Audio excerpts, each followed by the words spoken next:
प्रवक्ता हिंदी श्री प्रमोद यादव जी यहाँ हैं और साहित्य के हैं आप।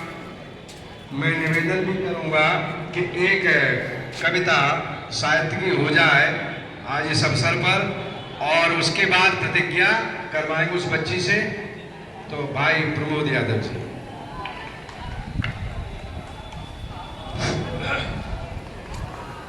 बच्चों, अभी जिस महामनीषी के परिनिर्वाण दिवस के संबंध में हमारे तमाम विद्वान साथियों के द्वारा आपने बहुत कुछ सुना। अब ऐसा लग रहा है कि उनके संबंध में और कुछ बताने की विशेष बात नहीं है। खास बात बच्चों ये है कि इतिहास उन्हीं का बनता है जो कुछ करके जाते हैं।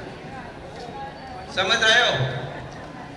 खिली बगिया की हर डाल सुबासित नहीं होती, गरीबी में जन्मी हर जिंदगी अभिशापित नहीं होती, कर्मठता की कहानी लिखी है हर युग के इतिहास ने, वरना हर जिंदगी इतिहास से परिभाषित नहीं होती।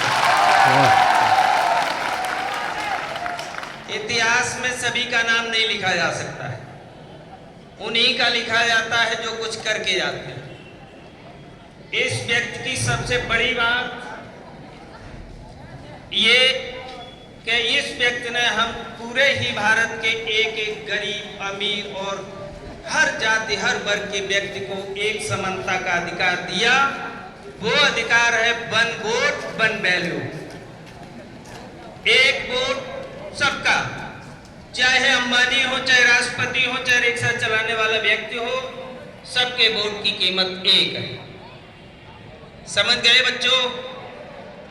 परिस्थितियां ये हैं, इस व्यक्ति के साथ इन्होंने जो जो झेला, अभी छोटी छोटी बातें पाखंड पे लेकर के हुई।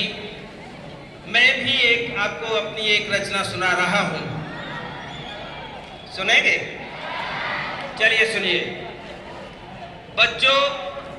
एक मूर्तिकार कुछ धातु, कुछ मिट्टी, पत्थर और कागज से एक मूर्ति बनाता है। एक मूर्तिकार कुछ धातु, पत्थर, मिट्टी और कागज से एक मूर्ति बनाता है। अपने मन से नाक, नयन, नक्श उभार कर रंगों से सजाता है। फिर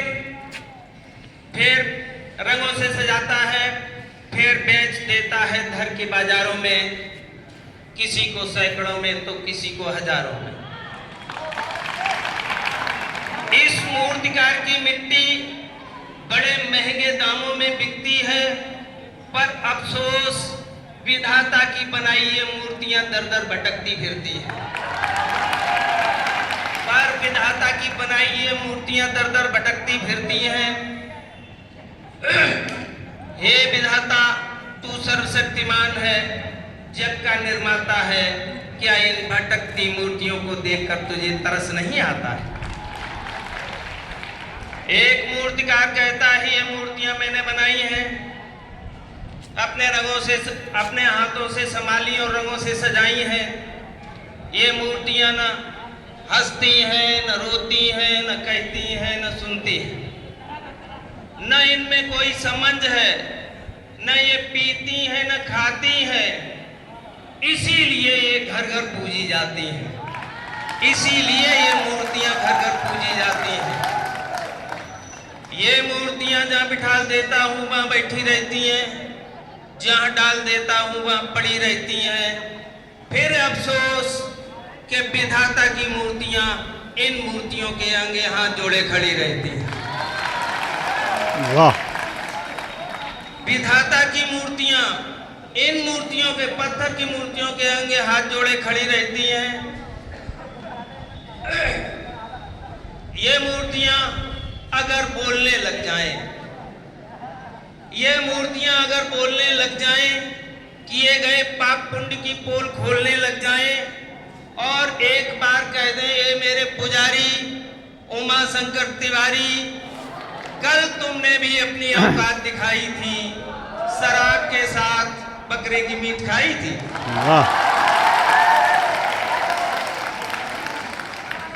ए मेरे पुजारी पंडित उमा शंकर तिवारी, कल तुमने भी अपनी औकात दिखाई थी और तुमने शराब के साथ बकरे की मीट खाई थी।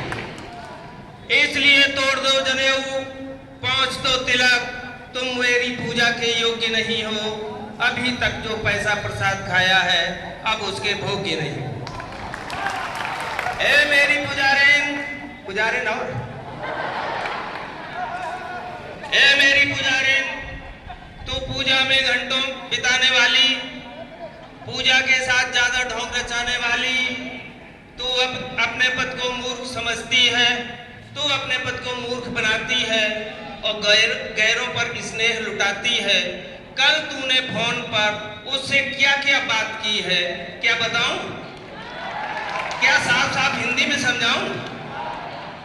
जब तुझे अपने पद के लिए दिल में सच्चा प्यार नहीं है तो मत कर पूजा, ऐसी पूजा में कोई सार नहीं।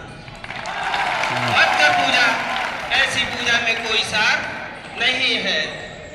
बच्चों, ये मूर्तियां बोलने लगे और पोल खोलने लगे इन ढोंग रचाने वालों की, तो तत्काल मंदिर से लंबी लाइन लग जाए भागने वालों की। तो मंदिर से तत्काल लाइन लग जाए भागने वालों की। फिर पानी में दूध मिलाने वाला दूधिया, मिलावटखोर व्यापारी, रिश्वतखोर कर्मचारी, कामचोर रिश्वतखोर अधिकारी, कामचोर कर्मचारी, इनको अगर जबरदस्ती मंदिर में ले जाया जाए, चाहे चीख चीख मर जाए, किसी कीमत में मंदिर में नहीं जाए। बच्चों, न मंदिर में कुछ है, न मूर्त में कुछ है, सब कुछ जो कुछ भी है तेरी सोच में सब कुछ है। न मंदिर में कुछ है, न मूर्त में कुछ है, जो कुछ भी है तेरी सोच में सब कुछ है। ये मंदिर केवल व्यवसाय है, पाखंडियों की आय है। मंदिर केवल धन कमाने के साधन मात्र हैं। ये मूर्तियां पूजने योग्य नहीं, ये दया की पात्र है। क्यों? अगर इन मूर्तियों में होता दम और ये कर लेते ज्यादा से कम, तो भक्तगण जो भी श्रद्धा से चढ़ाते, ये प्रेम पूर्वक स्वयं भी खाते, पत्थर के बने यूं ही देखते न रह जाते, देखते न रह जाते।